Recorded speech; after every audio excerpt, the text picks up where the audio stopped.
नमस्कार दोस्तों, स्वागत है आपका इस वीडियो में जहां मैं कृष्णमूर्ति के बारे में एक घटना हुई थी, बहुत इम्पॉर्टेंट घटना है। उनसे किसी ने सवाल पूछा था कि अगर आपकी शादी हुई होती और आपके अपने बच्चे होते तो आप क्या करते। और इसमें एक और बात निकल के आएगी इस वीडियो के अंत में। कुछ लोगों ने ये पूछा है कि भूत प्रेत होते हैं क्या, तो उस सवाल का जवाब मिलेगा। और खाली जवाब नहीं मिलेगा, उसका सोल्यूशन भी मिलेगा कि अगर आपके ऊपर किसी ने जादू टोना कर दिया है, भूत प्रेत होते हैं, तो आप क्या करें। हालांकि हम उतने एक्सपर्ट की तरीके से नहीं कर पाएंगे जैसे कृष्णमूर्ति करते थे, लेकिन आपको एक मोटे मोटे में आंसर मिल जाएगा। तो दो सवालों के आंसर हम लोगों को यहाँ पर मिलेंगे। एक कि एक आदमी जिसने डिसाइड कर लिया है कि अब मैंने अपने आप को एक वाइफ के लिए या एक हस्बैंड के लिए डेडिकेट कर दिया, अब उसको बच्चा हो गया, तो कैसे जिएगा।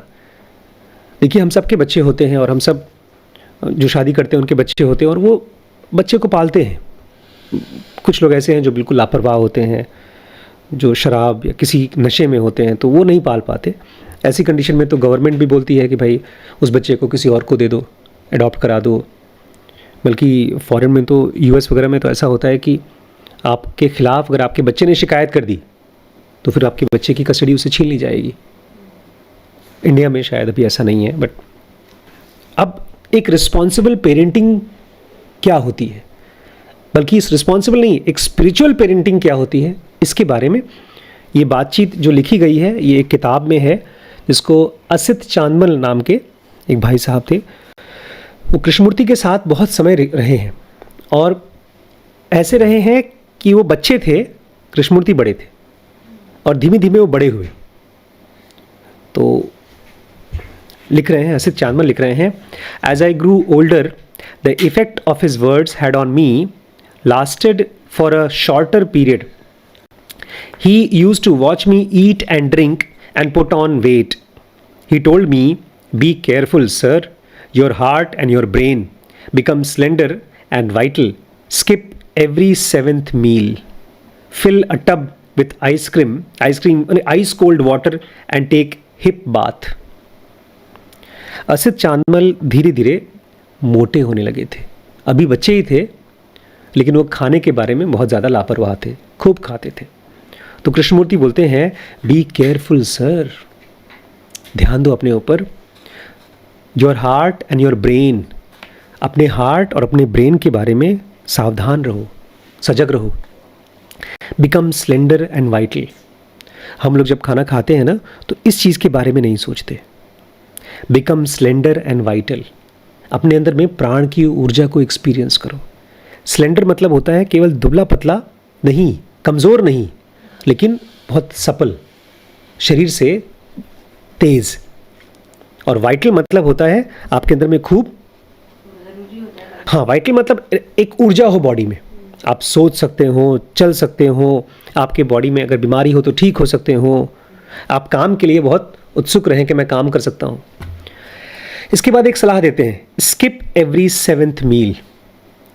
6 बार खाना खाओ, 7वां स्किप कर दो। एक तरह से वो कह रहे हैं कभी कभी मत खाओ, भूख लगी हो तो भी मत खाओ। बॉडी में जो चर्बी इकट्ठी हो रही है धीमे धीमे उसको घुलने दो। Fill a tub with ice cold water and take hip bath. और कभी कभी ऐसा करो कि बाल्टी में बर्फीला पानी रखो और कमर तक उसमें खड़े हो जाओ, उससे भी तुम्हारी बॉडी जल्दी ठीक हो जाएगी, दुबली हो जाएगी। He showed me stomach exercises, asked me to do them every day. His own stomach, which I touched, was hard and hollow. Krishnamurthy का भी पेट एकदम हार्ड था और हॉलो था, दुबले पतले थे। बोलते मुझे सिखाया उन्होंने, पेट का एक्सरसाइज करना सिखाया, और फिर मैंने जब उनके पेट को टच किया तो वो हार्ड था और हॉलो था। हॉलो मतलब दुबला पतला। He told me his weight at 51 kg hadn't changed since his youth and that's why he could wear suits that were 50 year old. Krishnamurthy ने यह भी बताया इस समय उनका वजन 51 kg है और मेरे ख्याल से उस समय उनकी उम्र 50 के ऊपर थी। और ये वजन जब वो यंग थे, जब वो जवान हुए थे 17-18 साल से, तब से नहीं बदला है। और आज भी वो पुराने सूट वो आराम से पहन सकते हैं। He told me breathing exercises, और उसके साथ साथ कृष्णमूर्ति ने मुझे सांस लेने की भी कुछ एक्सरसाइजेस सिखाई। Become slim and elegant, he said as he gave me his shirts and ties. और कृष्णमूर्ति ने अपने कुछ शर्ट और अपनी टाइज मुझे गिफ्ट की असित चांदमल को, और बोलते हैं स्लिम और एलिगेंट हो। तो देखा जाए तो श्रवण एकदम परफेक्ट है कृष्णमूर्ति के हिसाब से, स्लिम और एलिगेंट। इसके ऊपर कपड़े खूबसूरत लगेंगे, स्मार्ट लगेंगे। I talked to him about frustrations and how I would eat and drink through boredom and loneliness. तब असित चांदमल बोलते हैं मैंने इनसे बात की, मैंने कहा मैं कभी कभी बहुत फ्रस्ट्रेटेड हो जाता हूँ, और जब बहुत परेशान हो जाता हूँ तब मैं खाना खाता हूँ, ढेर सारा खाता हूँ और खूब पीता हूँ। अकेलेपन को भी इसी तरह से मैं डील करता हूँ। He told me if I had a wife, children, a job, I would still have 2 hours of leisure. अब सुनिए एक इम्पॉर्टेंट चीज़, मुझे लगता है असित चांदमल ने उनसे पूछा था, या उनको ये समझ में आ गया था कि अगर शादी करूं तो कैसे जीऊं, क्योंकि जैसे आदमी शादीशुदा लाइफ में जाता है उसके ऊपर ढेर सारी जिम्मेदारी आ जाती है। बोलते हैं अगर मैंने खुद शादी कर ली, if I had a wife and children, और मेरे बच्चे होते, I would still have 2 hours of leisure. मैं दिन भर काम करूंगा लेकिन फिर भी 2 घंटे अपने आप को दूंगा शांत रहने के लिए, आराम करने के लिए। लीजर मतलब आराम करने के लिए। And in those 2 hours I would go into fear, sorrow, desire, the process of thought. और 2 घंटे मैं खाली नहीं छोड़ूंगा, मैं अपने फियर के अंदर जाऊंगा, अपने दुख के अंदर जाऊंगा, अपनी इच्छाओं में घुसूंगा और इस पूरे प्रोसेस ऑफ थॉट में जाऊंगा, क्योंकि ये सारी की सारी चीजें केवल फीलिंग्स नहीं है, ये गुत्था है जो फीलिंग्स के ऊपर एक पपड़ी जम गई है विचारों का। मान लीजिए मैंने आपसे कहा तुम किसी लायक नहीं हो, मैं एक अननोन आदमी हूं जिसको आप कोई इंपॉर्टेंस नहीं देते, तो आपको कोई फर्क नहीं पड़ेगा शायद, या कम फर्क पड़ेगा। लेकिन एक आदमी जिसके लिए आप बहुत सीरियसली इंपॉर्टेंस देते हैं, और उसने एक बार नहीं 10 बार कहा कि तुम किसी काम के नहीं हो, किसी काम के नहीं हो, तुम किसी काम के नहीं हो, तुमसे बेहतर तो वो था, तुमसे बेहतर तो मैं था, तुमसे बेहतर तो ये था, तो धीमे धीमे ये एक इमोशन आया, बहुत स्ट्रांग इमोशन आया, नेगेटिव इमोशन आया, लेकिन वो इमोशन खत्म नहीं होता, उसके ऊपर पपड़ी जमा होती है। हाँ बात तो सही कह रहा है यार, अगर मेरी कमाई इतनी होती तो शायद मैं कुछ होता, अगर मैं वहाँ होता तो शायद कुछ होता। लैंग्वेज की एक बहुत बड़ी कमजोरी है, वो जब भी सोचता है ना तो भविष्य के बारे में ऐसे सोचता है जैसे पास्ट के बारे में जानता हो। आपने पूछा कि क्या मेरी शादी चलती, कुछ पता नहीं है, भविष्य के बारे में कोई नहीं जानता, लेकिन हम अपने इमोशंस में, नेगेटिव इमोशंस में और पॉजिटिव में भी थॉट्स की पपड़ी जमा करते हैं। पपड़ी मतलब नेटवर्क जमा करते हैं, उनको पहचानना होगा। तो ये कह रहे हैं 2 घंटे तक मैं अपने साथ रहूंगा, जो भी चीजें मुझे डराती हैं उसको देखूंगा, अपने network of thought, process of thought को देखूंगा, कैसे ये विचार को ला रहा है, इसके बाद ये आ रहा है, फिर ये आ रहा है, फिर ये आ रहा है, छोड़ूंगा नहीं, इसके साथ रहूंगा। I would work at it, give it everything, मैं उसके साथ काम करूंगा, उसको सब कुछ दे दूंगा, मतलब पूरा माइंड दूंगा।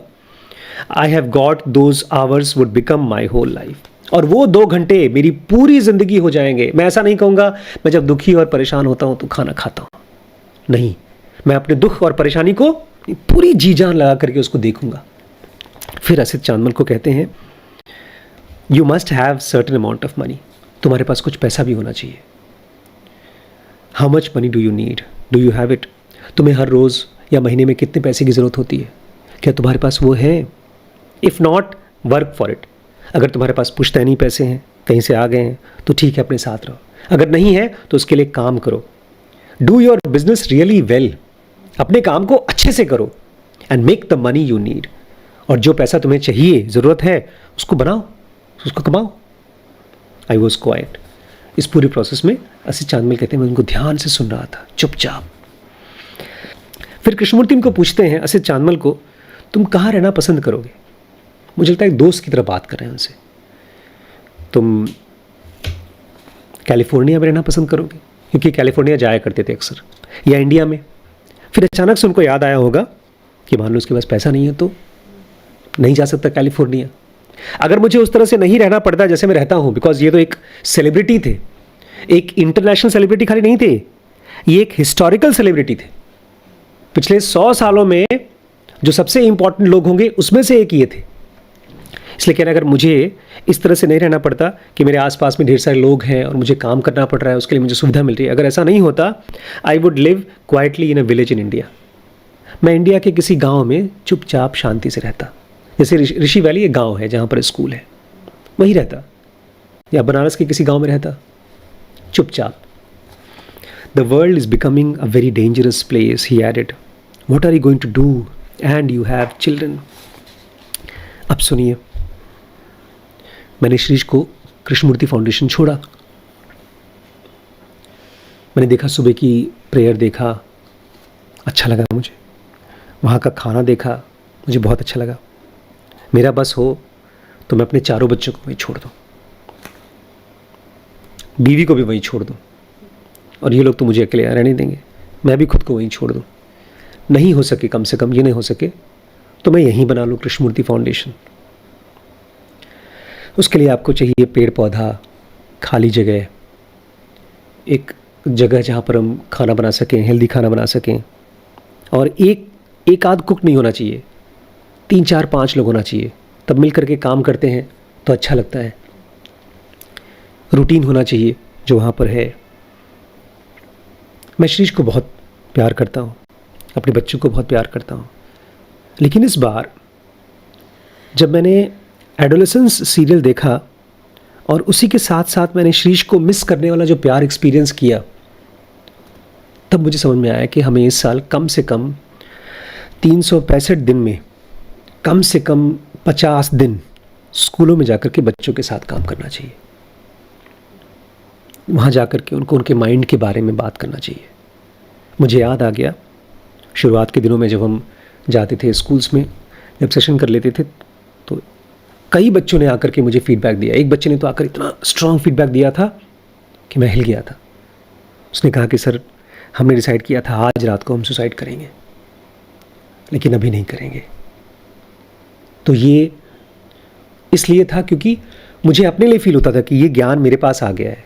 श्रीश उस समय मेरे साथ नहीं था। Where would you like, the world is becoming a very dangerous place. Krishnamurti कहते हैं, ये दुनिया रोज़ रोज़ बड़ी खतरनाक होती जा रही है, एक खतरनाक जगह होती जा रही है। What are you going to do and you have children. और अब तुम क्या करने वाले हो, क्योंकि तुम्हारे बच्चे हो गए। शुरू में तो हम अपने बारे में सोचते हैं, फिर हम अपने परिवार के बारे में सोचते हैं, लेकिन अगर वो प्यार केवल एक के प्रति ना हो, वो बहुत तेज़ी से फैले, तो आप क्या करेंगे। तो जो आप एक के लिए फील कर रहे हैं वो आप सबके लिए करना चाहेंगे। What would you do if you had children, I asked. तो असित चांदमल उनसे पूछते हैं कृष्णमूर्ति से, मैं समझ नहीं पा रहा हूँ आप क्या बोल रहे हैं कि दुनिया खतरनाक होती जा रही है और मेरे बच्चे हैं, तो उन बच्चों के लिए मैं क्या करूँगा। आप क्या करेंगे अगर आपके बच्चे हो गए तो। What would you do if you had children. आप बताइए, आपकी शादी हो गई और आपके बच्चे हैं, अब आप क्या करेंगे। First of all, think of them and not of your self. Their lives and not yours. जो एक माँ बाप करते हैं, इसका एकदम उल्टा ही करने के लिए कह रहे हैं। बोलते सबसे पहले तो अगर मेरे पास बच्चा होगा तो मैं उसके लिए सोचूंगा, अपने लिए नहीं। लखीमपुर में तो मैंने बहुत से लोगों को देखा है, वो अपने बच्चों को जानबूझ के ऐसे बिजनेस, ऐसे धंधे में डालते हैं कि वो वापस आ जाए, नौकरी ना करें, कहीं बाहर धंधा ना करें। क्यों? मेरे बुढ़ापे का सहारा हो जाएगा। और अगर किसी माँ बाप का बच्चा सक्सेसफुल होकर के निकल गया, तब बेचारे मुंह से तो तारीफ करते हैं और दिल ही दिल कोसते हैं, क्योंकि अब हमारे साथ नहीं रहता, तुम्हारे किस काम का। 4 बच्चे हैं तो वो बच्चा जो सबसे नालायक था लेकिन मेरे साथ रहता है, वो कम से कम मेरे काम का तो है। तुम बड़े लायक हो तो मेरे काम के नहीं। कृष्णमूर्ति बोलते हैं, अगर मेरे पास बच्चे होंगे, मेरे बच्चे होंगे, तो मैं उनके बारे में सोचूंगा, ना कि अपने बारे में। Their lives and not yours lives. उनकी जिंदगी के बारे में सोचूंगा, अपनी जिंदगी के बारे में नहीं। And don't use the word my when you refer to them. और जब भी मैं उनके बारे में बात करूंगा तो मैं ये नहीं कहूंगा मेरे बच्चे, मैं कहूँगा वैभव हैं, शिरीष, गरिमा है, आंचल है, मेरे बच्चे नहीं, इंडिविजुअल की तरह बात करूँगा. He talked about not being able to see something clearly if you are too close to it. A book becomes illegible if you hold it too close. फिर कृष्णमूर्ति बोलते हैं अगर तुम बच्चों को अपने बहुत नज़दीक रख लोगे, बोलोगे मेरा बच्चा है, तो उसको पढ़ नहीं पाओगे. जैसे कोई किताब है, उसको पढ़ना चाहते हो, पढ़ नहीं पाते. पढ़ने के लिए भी एक दूरी चाहिए होती है, एक डिस्टेंस चाहिए होता है. If there is affection you create an atmosphere where they feel secure at home. फिर एक बड़ी कमाल की चीज बोलते हैं, if there is affection. Affection क्या होता है? वो बहुत मजबूत नहीं होता, बहुत भारी नहीं होता, पत्थर की तरह नहीं होता कि मारा और चोट लग जाती है. मैं तुमसे प्यार करता हूं, तुम भी तो मुझसे प्यार करते थे, आप नहीं करते. अफेक्शन आप किसी के साथ भी कर सकते हैं, पड़ोसी के साथ भी, मरीज के साथ भी, बच्चों के साथ भी. If there is affection you create atmosphere where they feel secure. और अगर तुम्हें अपने बच्चों के साथ में अफेक्शन है तो तुम एक ऐसा माहौल बनाओगे जहां पर वो बच्चा सिक्योर फील करे, उसके अंदर में डर ना हो. I would talk to them about that and then I would be silent with them. फिर कृष्णमूर्ति बोलते हैं मैं अपने बच्चों से उसके बारे में बात करूंगा, एक सिक्योरिटी की फीलिंग के बारे में, और फिर मैं चुप हो जाऊंगा. Show them what it is to be quiet and silent. और उनको मैं दिखाऊंगा कि शांत होना, साइलेंट होना क्या होता है. In that silence their senses awakens so that they look at tree, listen to a bird, smell a flower. और उस साइलेंस में उनके सेंसेस स्ट्रांग हो जाते हैं. आज मैंने इसे आंचल से पूछा कि जब तुम विपස්සना करती हो तो कंटिन्यूसली कितनी देर तक बिना किसी चीज़ के आंख बंद करके आंख खोल कर बैठ सकते हो, बैठाते हैं वो लोग. तो उसने बताया ऑलमोस्ट 45 मिनट्स तक मैं बैठ जाती हूँ और कमर दर्द नहीं होती, कोई टेक नहीं लगाती हूँ. मैं तो ताज्जुब हो गया. लेकिन मेरे मन में सवाल आया कि उस 45 मिनट तक करती क्या होगी, ये दिमाग के अंदर क्या करती होगी. उसका आंसर ये दिया है, जब आपके अंदर में साइलेंस होता है तो आपके सेंसेस जग जाते हैं, आपके आसपास की आवाज़ें और अच्छे से सुनाई देती हैं, आपके अंदर में चलने वाले विचार और गहरे से समझ में आते हैं. And they look at trees. और जब आपके सेंसेस जग जाते हैं तो आप पेड़ों को, चिड़ियाओं को या फूलों की खुशबू को और गहरे से महसूस कर पाते हो. ये बताऊंगा मैं अपने बच्चों को. कृष्णमूर्ति कहते हैं I would give them a good education, not spoil them. मुझे लगता है कि मैं अपनी जिम्मेदारी ठीक से नहीं निभा रहा हूँ, क्योंकि मैं अपने बच्चों को गुड एजुकेशन तो दे रहा हूँ लेकिन साथ ही साथ इंस्टाग्राम भी दे रहा हूँ. कितना मैक्सिमम होना चाहिए एक दिन में इंस्टाग्राम सर्व करने के लिए, एजुकेशनल पर्पस के लिए? आधा घंटा इनफ होगा. मतलब एक तो मुझे लगता है, हाँ बताइए. मेरा वैसे बहुत ज़्यादा 1 घंटा रोज का, एवरीडे 1 आवर. इंस्टाग्राम सर्फिंग 1 घंटा 15 मिनट ऐसे. आपका?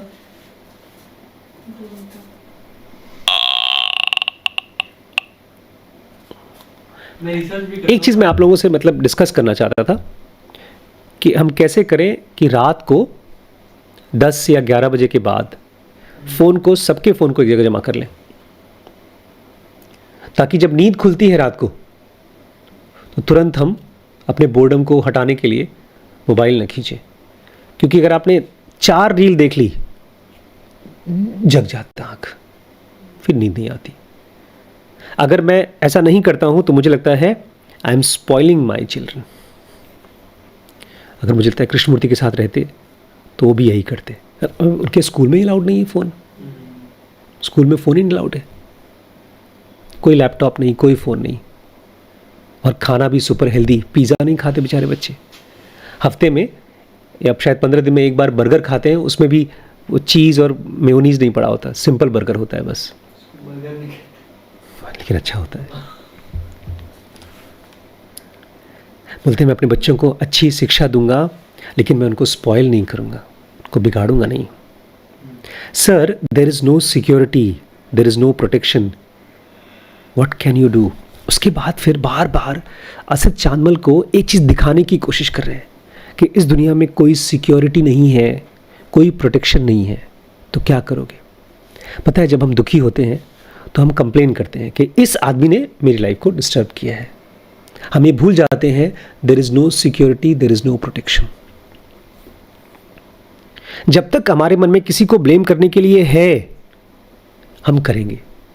हम पूरी तरह से भूल जाएंगे there is no security, there is no protection. किसी को भी बीमारी हो सकती है और किसको ब्लेम करेंगे उसके लिए? लेकिन हाँ, अगर मेरी शादी करने के लिए कोई जबरदस्ती कर रहा है तो हम ब्लेम कर सकते हैं। हम उसको ऐसे नहीं देखते जैसे गर्मी आ रही है, जैसे बारिश हो रही है। एक आदमी हमको चिल्ला रहा है तो there is no security, there is no protection. लेकिन उसके लिए फिर कृष्णमूर्ति बोलते हैं व्हाट कैन यू डू? जब सिक्योरिटी और प्रोटेक्शन नहीं है तो क्या करोगे तुम? क्या कर सकते हो? And then he talked about protection. There are various occult societies, he said, and various practices. उसके बाद फिर भैया सीधे पहुंच जाते हैं एक ऐसी प्रोटेक्शन के बारे में। बोलते हैं पता है बहुत सी सीक्रेट सोसाइटी हैं, ऑकल्ट सोसाइटी, भूत प्रेत वाली society. There are various occult societies, he said, and various practices. और वो लोग अजीबोगरीब प्रैक्टिसेस करते हैं। जैसे आपके पापा को लगता है ना कि किसी ने उनके ऊपर भूत प्रेत कर दिया है। In some societies, at one stage, you are initiated as disciple to a master, and he makes an image of you, and every emotion, thought, and action of yours is reflected in that image, so that the master can watch over you. एक TV serial आता है बहुत commonly, वो इतना common serial आता है, मतलब TVs में दिखाते हैं, बट इस चीज़ को मुझे लगता है बहुत से लोग बिलीव करके करते हैं और बहुत से लोग बिलीव करके मर भी जाते हैं उससे। काली काली गुड़िया बनाई जाती है, वूडू डॉल। फिर उस गुड़िया को सुई चुभोते हैं लोग, फिर किसी के नाम से सुई चुभोते हैं, वो आदमी मर जाता है। मैं 2015 में ऐसी वीडियोस खूब देखता था यूट्यूब पे। आंखों में लगा दिया तो आदमी अंधा हो गया, कान में लगा दिया तो बहरा हो गया, गर्दन काट दी तो आदमी मर गया। मुझे लगता है सीक्रेट सोसाइटीज़ हैं यहाँ पर, लेकिन कुछ और कह रहे हैं, एक बड़ी इंपॉर्टेंट चीज़ कह रहे हैं। ऐसी सोसाइटीज़ हैं जहाँ पर लोग अपने गुरु के साथ में इनिशिएट होते हैं, अपने मास्टर के साथ, and makes an image of you, और वो मास्टर आपकी एक इमेज बनाएगा, ये अच्छा आदमी है, ये खराब आदमी है। And he makes an image of you, every emotion, thought and action of yours is reflected in the image. और उसके बाद में मैं आपके साथ रिलेट नहीं करूंगा, मैं आपकी इमेज के साथ रिलेट करूंगा। कैसा आदमी है वो? बहुत जिद्दी है क्या? मुझे नहीं समझ में आता, लेकिन मेरा भाई बोलता है वो जिद्दी है, तो भैया उससे बच के रहो। ये इमेज है। जब तक हम किसी से मिले नहीं हैं, और जब मिलते भी हैं उसके बाद भी इमेजेस बनते हैं। अब सुनिए एक और गहरी चीज, मतलब मिस्टिकल चीज। So that the master can watch over you, and another stage, two beings, he called them angels, are supposed to protect you. और कुछ ऐसे ऑकल्ट ग्रुप्स होते हैं कि वो आपको अपना डिसाइपल बनाएंगे और अपने पास कुछ एंजल्स रखते हैं, divine, not divine but souls, आत्माएं होती हैं उनके पास, और वो छोड़ देते हैं आपकी देखभाल करने के लिए। एक बार मैं और रिम्पी गए थे हिसार में, रिम्पी के जीजा जी हैं और दीदी हैं, मौसी की बेटी और उनके हस्बैंड। वो हमको ले गए गुरुजी के पास, और वो बोलती हैं चिंता मत करो। जब हम वापस आ रहे थे बोलते हैं चिंता मत करो, हमने तुम्हारी गाड़ी के साथ गश्त लगा दी है, मतलब तुम्हारी गाड़ी के साथ ऊपर 2-3 ऐसे स्पिरिट्स लगा दिए हैं जो तुमको कुछ नहीं होने देगा। जाओ, गुरुजी तुम्हारे साथ है। ये कौन बोल रहा है? गुरुजी। तो ये ऐसे ही कुछ प्रैक्टिसेस की बात कर रहे हैं, लेकिन अचानक से कुछ हुआ उसके बाद। If you draw upon that power, however, it becomes weaker. And then he added, you must not do anything that is dangerous. You have to be very careful about this sort of things. उनको एहसास हुआ कृष्णमूर्ति को कि मैंने भूत प्रेत के बारे में इसको इंटरेस्ट जगा दिया है, बताया तो इंटरेस्ट जगा दिया। कहते हैं अगर ऐसा करोगे if you draw upon that power, अगर तुमने उस मिस्टिकल भूत प्रेत की शक्ति को चूसने की कोशिश की, उसको यूज़ करने की कोशिश की, इट बिकम्स वीकर, वो कमज़ोर हो जाता है, वो भूत प्रेत भी कमज़ोर हो जाते हैं. And then he added, you must not do anything that is dangerous, और तुम्हें कभी ऐसा कुछ नहीं करना चाहिए जो खतरनाक हो. बल्कि इंसानों के साथ समझिए ना, सिंपल सी चीज़ है, आप किसी इंसान को ज़रूरत से ज़्यादा यूज़ करिए, उसको मोलेस्ट करिए, तो वो तो कमज़ोर होगा ही, लेकिन साथ ही साथ आप भी कमज़ोर हो जाते हैं. इसलिए मैं चाहता हूँ मेरे बच्चे कभी भी जिसको हम एम्प्लॉयज़ बोलते हैं उनको एम्प्लॉयज़ की तरह ना देखें, और काम में कंट्रीब्यूट करें. इसलिए मैं नाराज़ हो गया था उस दिन गरिमा से ना. मैंने कहा था किचन में खाना रख दो, फ्रिज में रख दो, तो उसने कहा ज्योति दीदी रख देगी, तो मैं नाराज़ हो गया था. अगर आपने भूत प्रेत को यूज़ करने की कोशिश की या किसी के थ्रू यूज़ करने की कोशिश की तो वो कमज़ोर हो जाते हैं, और फिर ऐसे लोगों को यूज़ करने से मना किया कृष्णमूर्ति ने. You have to be very careful about this sort of things, और तुम्हें बहुत ध्यान देना पड़ेगा ऐसी चीज़ों के बारे में. वाई आई आस्क्ड, असित चादमल पूछते क्यों, बहुत ध्यान क्यों देना पड़ेगा? When one is protected, one has to be very watchful, for the bad as well as good will be exaggerated. बोलते हैं अगर कोई आदमी के ऊपर ऐसी भूत प्रेत की शक्तियों ने उसको प्रोटेक्ट कर रखा है, तो उसके साथ जो अच्छा होगा और जो बुरा होगा, दोनों चीज़ें एग्जैजरेट हो जाएंगी, बढ़ चढ़कर होंगी. ऐसे सोचिए जैसे आप अंबानी जी के बेटे हैं, अब आपके पास सुपर प्रोटेक्शन है, आपके पास 4 बॉडीगार्ड आगे, 4 बॉडीगार्ड पीछे, तो आपके साथ सब अच्छा होगा, बढ़ करके होगा. लेकिन जब बुरा होगा तो वो भी बढ़ करके होगा. आप ही की किडनैपिंग होगी, लोकल में कोई बच्चा स्कूल में पढ़ता है तो उसकी किडनैपिंग नहीं होगी. तो जब कुछ पावर्स हैं आपको प्रोटेक्ट कर रही हैं, तो उसके ऊपर भी पावर्स हैं, वो आपको नुकसान भी पहुंचा सकती हैं.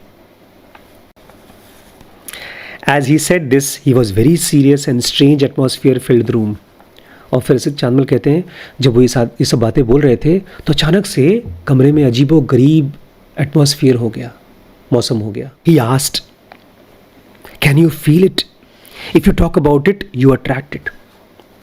फिर कृष्णमूर्ति बोलते हैं असित चांदमल को, तुम फील कर पा रहे हो ना वो नेगेटिव एनर्जीज को? If you talk about it, you attract it. बहुत से लोग हैं जो घरों में ऐसी फिल्में देखते हैं, ऐसी चीज़ों के बारे में बात करते हैं, तो उनके लिए कृष्णमूर्ति बोल रहे हैं अगर तुम ऐसी चीज़ों के बारे में बात करते हो, यू अट्रैक्ट इट, तुम उनको बुलाते हो. तब तक से उन्होंने महसूस किया कि वो शक्तियाँ आ चुकी हैं, उन्हीं के पास आ गई हैं. Then he got up and asked me to sit on a straight back chair. फिर बोलते हैं मुझे कहा सुनो, जो तुम बैठे हो सोफे पे वहाँ से हट करके एक कुर्सी पे बैठ जाओ जहाँ तुम्हारी कमर सीधी हो, रीढ़ की हड्डी सीधी हो. He walked a short distance, looked out of the window, jerked his hand as if shaking something off, and then came and stood behind me, and with indescribable gentleness he placed his hands on my eyes and slowly drew his fingers over my head towards him. उसके बाद वो अपनी कुर्सी से उठे, खिड़की के पास गए और ऐसे किया जैसे भगा रहे हैं, और फिर मेरे पास आए, असित चांदमल के पास आए, अपने हाथों को उनकी मेरी आंखों पे रखा और यहाँ से उठा करके अपने पास लेकर गए, ऐसे बहुत सॉफ्टली किया. He did this several times, stopping occasionally to touch the spot between the eyes and at the top and the back of the head, and then heart, and finally quietly he laid his hands on my shoulder. और उसके बाद उन्होंने दोनों आँखों के बीच में यहाँ पर हाथ रखा, मेरे हार्ट के पास यहाँ हाथ रखा, और यहाँ सर के ऊपर इस स्पॉट पे हाथ रखा, सर के बीचों बीच यहाँ पर, यहाँ आँखों के बीच में, और यहाँ हार्ट के पास हाथ रखा. Finally, quietly he set his hands on my shoulders. और उसके बाद दोनों हाथ मेरे कंधों पे रख दिया. He walked away. He said, "Sit quietly for a few minutes." उसके बाद वहाँ से दूर हट गए और बोला कुछ देर के लिए चुपचाप बैठो यहाँ पे। तो क्या करना चाहिए अगर नेगेटिव फोर्सेस से आप बचना चाहते हैं? तो बात नहीं करनी। कुछ नहीं करना चाहिए। जब ऐसी बातें आएँ तो आप, जिनोगा में इसको मेंशन किया गया है, अगर नेगेटिव थॉट्स आएँ तो उसको रिप्लेस करिए पॉजिटिव थॉट से। इसीलिए मुझे लगता है देवी देवताओं का और मंदिर का कॉन्सेप्ट आया दुनिया में, अगरबत्ती का कॉन्सेप्ट आया, क्योंकि आपके मन में थॉट्स आएंगे उस तरह के। थॉट्स ही इनवाइट करते हैं करस्पॉन्डिंग फोर्सेस को। हम लोग रोज़ यहाँ पर बैठ करके जब रमण के बारे में बात करें तो रमण को बुला रहे हैं, कृष्णमूर्ति को बुला रहे हैं, या ऐसी एनर्जीज को बुला रहे हैं जो इन टाइप की है। और अगर आप शादी करते हैं और आपके बच्चे होते हैं तो क्या करेंगे आप? एक तो आप उसके बॉस नहीं बनेंगे, और बच्चे भी अपने आप को अपने पेरेंट्स का बॉस नहीं बोलना चाहिए कि मेरे पापा हैं, ये मेरा घर है। आज मैंने गरिमा को थोड़ा हिंट दिया, लेकिन गरिमा नहीं ली। मैंने कहा गरिमा इस कुर्सी पे बैठना, तुम कभी काम करना हो। बोलती कैसे, क्यों नहीं, ये मेरी मम्मी की कुर्सी है तो मैं बैठूंगी। नहीं, अपने को ना ऐसा करना चाहिए कि अगर हम सिचुएशंस को से सीखना चाहते हैं तो बच्चे माँ बाप को और माँ बाप बच्चों को स्ट्रेंजर की तरह देखना चाहिए, और फिर खूब ढेर सारे सरप्राइज्ड मोमेंट्स आपको मिलेंगे। एक अजनबी आपके लिए कोई थोड़ा सा भी काम करेगा, आप बहुत खुश हो जाएंगे। अब मेरे माँ बाप हैं जो मेरे लिए दिन भर लड़का खोज रहे हैं, ये बहुत इरिटेटिंग है। अगर मेरे माँ बाप हैं, उनको नहीं खोजना चाहिए, लेकिन एक अजनबी मेरे बारे में काम कर रहा है, एक कंपनी है जो एआई बनाती है और मेरे लिए लड़का खोजती है टिंडर पे, बम्बल पे, कमाल की चीज़ है यार। या कोई आदमी है जो मेरे बारे में सोच रहा है, खोज रहा है एज अ स्ट्रेंजर। हमको भी लोगों से एज अ स्ट्रेंजर बात करना चाहिए और अफेक्शनेट रहना चाहिए। जैसे कृष्णमूर्ति ये नहीं बोलते हैं कि तुम प्यार करो अपने बच्चों से, वो कहते हैं उनके प्रति अफेक्शनेट रहो, उनसे बात करो उन सब चीज़ों के बारे में जो तुम्हारे लिए बड़ी इंपॉर्टेंट है। मेडिटेशन, एक फ्रीडम, स्पिरिचुअलिटी, जो भी चीज़ें तुम्हें अच्छी लगती हैं उनके साथ डिस्कस करो, शेयर करो। और फिर भी अगर वो आपके ऊपर प्रेशर डालते हैं, बच्चे माँ बाप पे और माँ बाप बच्चों पे, वो उस प्रेशर को 2 घंटे तक टाइम निकाल कर जाकर एक्सप्लोर करो, अंदर में घुस जाओ, उसके साथ रहो, उसको लिखो, उसको समझो, ब्रीदिंग एक्सरसाइज करो। कृष्णमूर्ति कहते हैं वैभव 7th मील स्किप कर दो, 7th मील। क्योंकि असित चांदमल मोटे थे, अच्छा, ओह, तो बोलते हैं बेटा अपने आप को 7वां मील छोड़ो। बोलते हैं मैंने उनका पेट टच किया, वो एकदम हार्ड था और हॉलो था। कृष्णमूर्ति का वजन कितना होगा? उसका तो 50 kg होगा। 51। 51। और कब से कब तक? कब से? जब वो 18-20 साल के हुए थे तब से लेकर के 80-85 साल तक, जब तक वो गए तब तक उनका वजन इतना ही था। और ये इसलिए बोल रहे थे क्योंकि असित चांदमल बोलते हैं मैं अकेला होता हूँ, फ्रस्ट्रेटेड होता हूँ तो खाता हूँ। कृष्णमूर्ति की सीरीज़ देखिएगा दोस्तों, बहुत गहरी है, बहुत इंटरेस्टिंग है। अगर आप एक स्पिरिचुअल रास्ते पे चल रहे हैं तो आपको बहुत हेल्प होगी। उनकी पूरी की पूरी बायोग्राफी है, लाइफ एंड डेथ ऑफ जे कृष्णमूर्ति, हमने कवर किया है। स्पिरिचुअलिटी के सेक्शन में आप जाके चेकआउट कर सकते हैं dkbrains.com पे। और अगर आप सिस्टमेटिक तरीके से स्पिरिचुअल पाथ पे चलना चाहते हैं तो उस पर एक बहुत dedicated systematic step by step course हमने बनाया है, उसको ज़रूर चेकआउट करिए। और अगर आपको और गहरी जानकारी चाहिए, डिस्काउंट वगैरह के बारे में बात करना है तो इस नंबर पे कांटेक्ट कर सकते हैं। ठीक है।